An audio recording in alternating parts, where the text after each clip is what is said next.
Okay, we're Tripp and Jenna Watt. We're with Entropy Creative, and it's a creative studio based out of LA. And Tripp and I spent the summer shooting a 10-part series in Indonesia for Discovery VR. All right, cool. So our series was a doc-style series, and we were shooting in Indonesia on the island of Lombok, which is like the sister island of Bali, and it's a very rugged and exotic island, just filled with jungles and beaches. So we knew we had to strip down our equipment and really be on the fly. We didn't want to bring over a lot of equipment and then have it all get ruined in the jungle. So we're going to talk a little bit about how we were able to break down our equipment and like the essential gear that you'll need to shoot an effective VR project. And we would just encourage anyone to feel free to interrupt us and ask us questions at any time. All right. So yeah, gonna first start off with cameras. We had a few different cameras, but we started off with the Nokia Ozo.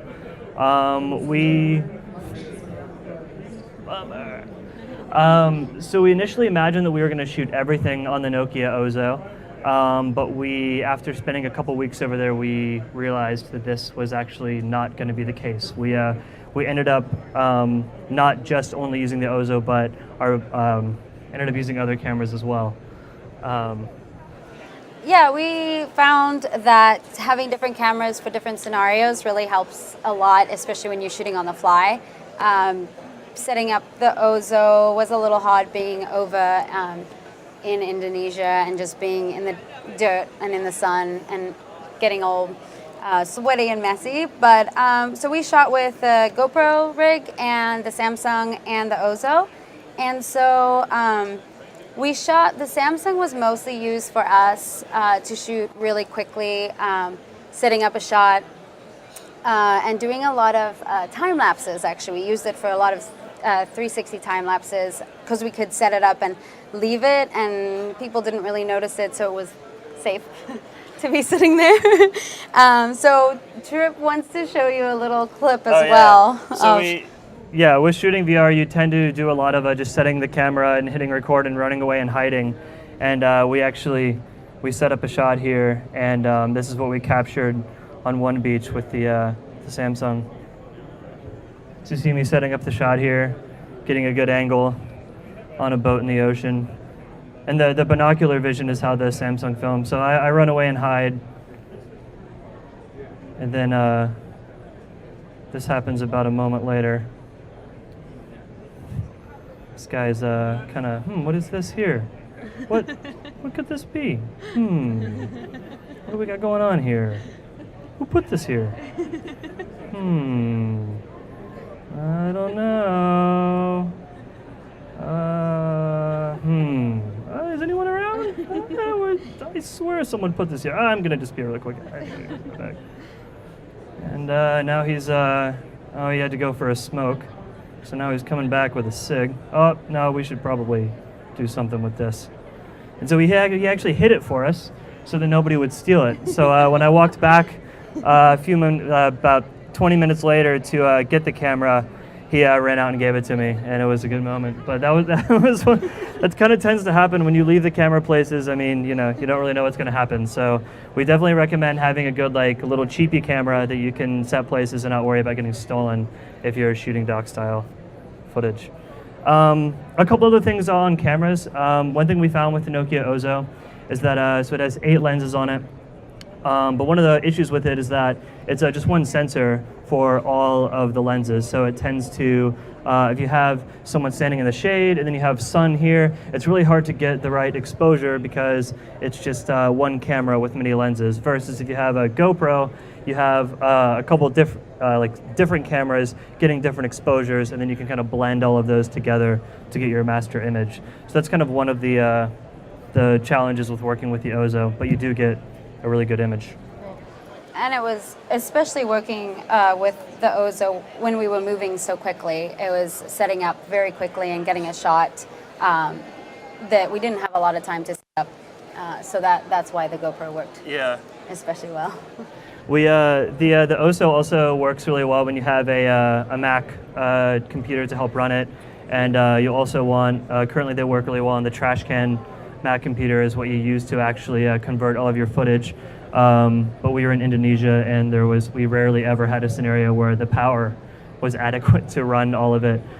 We often lost power, and we just kind of ended up, it was a little too risky, I think, in some scenarios to run the computer. Yeah. So shooting on the fly and being doc style, we decided to move the camera a lot, and we wanted to make sure that, I think that VR has changed a lot over the past year, and I know a lot of the footage in the beginning was just a standstill and you get to see the whole environment, but we wanted to change a little bit and not be boring, and so we did a lot of moving shots, which also made our post work fun. And I know Tripp can talk more about the gear that we use to make our own steady rig, like Steadicam rig, that we kind of finagled ourselves, and we found it worked really well. Yeah, there's a stabilizer. I'm sure you've probably worked with it. It's called the Ken Labs gyro, and it's essentially just a gyro that kind of fits at the bottom of your monopod, and then you put the camera on the top. It enables you to move around with the VR camera like you would with a Steadicam. I guess the issue with this is that you then are forced to do a lot of roto work to remove the person moving the camera.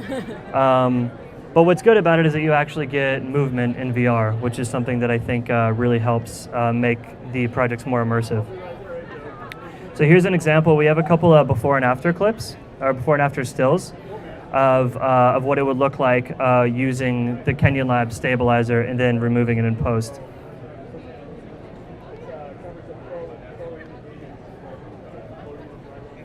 So here we have our subjects walking on the beach, and we have a really beautiful scene, and then we're going to spin around, and then there's this guy back here holding the stabilizer. And so then in post, you would have to remove it, and this is how it looks afterwards.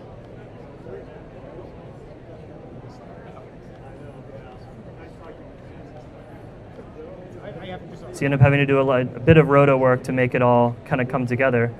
But in the final shot, you follow behind the girls walking on the beach, and it looks really good. And stable. We also, we wanted our documentary series was unscripted, so we wanted to be able to move with the talent to capture anything that could be happening as the day progressed. So that was another reason we chose to use a stabilizer, so that we could follow our talent and really capture everything. And then another rig that we used was the Abyss underwater rig, and we did that to get some surfing shots. And shooting documentary style, you do have to be a little creative in just in the time. We had planned on how we were going to shoot in the water, how we're going to stabilize, and then when we got out there, we decided to use a surfboard as a stabilizer, and we stuck the camera on top of a surfboard while we held it. So I'll show you this one. It's a before and after as well, just to show how you can stabilize something, but then also get rid of it in post. And then here is us down below, holding the rig on a surfboard, trying not to drown. Looking really great. And then here's the final. Sorry.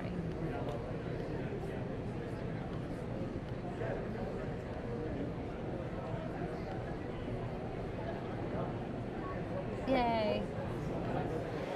So it was great to see, and it was great because the Abyss rig and then the stabilizing with the surfboard was really fun, and the shot looked great. So it was just really the main thing with shooting, I think, on the fly like that is just being able to look at your surroundings, and things tend to go wrong, and then just figuring out a creative way, a solution to make it work, and that's what we did.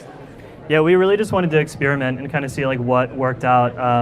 And some of our shots that we tried out, don't work out, and then some of them do work out, and it's really great when you just kind of come up with something and it looks good. But we were pretty happy with how the surfboard stuff turned out. There's also we did a lot of snorkeling in Indonesia, and so we used the Abyss rig, which is an underwater rig for the GoPros, where each GoPro fits inside of an underwater lens, and then you can capture underwater footage. And then for this, we actually we just had it attached to the monopod, and we had myself swimming with it underneath the water, following the talent as they snorkeled. So you can see.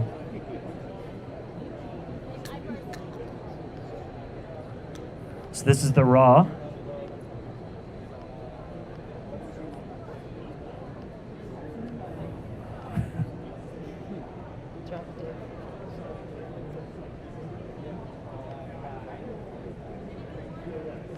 And then this is rotoed out and colored.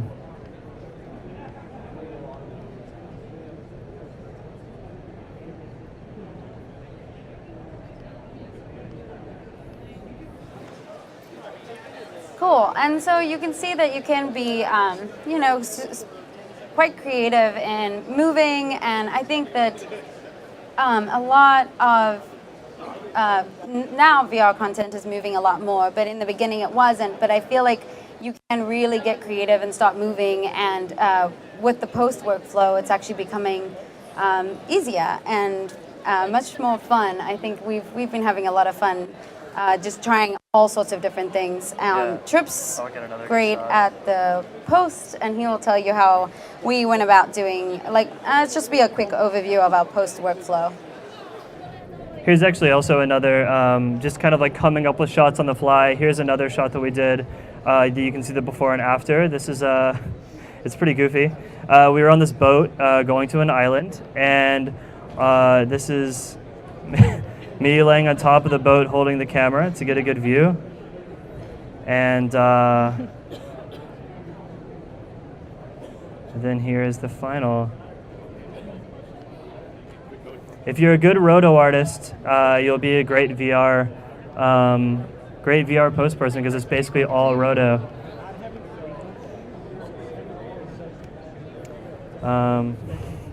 Cool. Okay, cool. So post. Just wanted to cover post a little bit because it's really important in VR filmmaking. So the first thing that you want to do in post is you'll want to do a quick stitch of all your footage. So you would go through and using a program like Autopano, you would do a quick stitch of all your shots and then output those so that you can actually see all the footage that you have. We made the mistake of the first project that we ever did. We fine-tuned every single shot. Yeah, we went through, we rotoed, we like matched everything up, we made it all like perfect, and you'll spend so long doing that, and then the footage that you'll use is so small compared to how much work you put into it.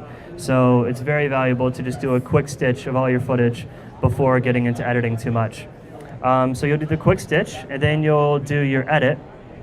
And the edit is, I mean, editing is...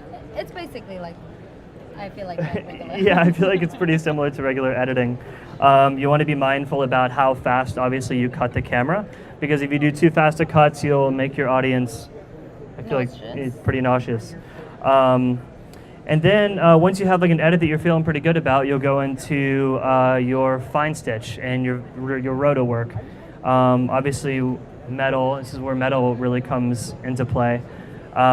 We use Mettle for just about everything from removing the rig to fine-tuning stitch lines to adding in titles and subtitles. It's really so invaluable on that. I mean, all of our roto work was done using a mixture of Mettle and Mocha.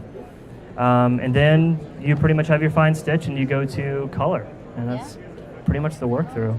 Yeah. So I think something just for us, like what we learned a lot is that when you're shooting VR, things tend to go wrong every now and again. And we just learned that it's just, finding a creative solution to get through it and like finding something else, and it can be maybe taking a little bit of a risk, but that's what we did, and like it was totally fine, and we got a great product out of it. Yeah, I feel like with VR, a lot of it is it's not like if something goes wrong, it's more when something goes wrong.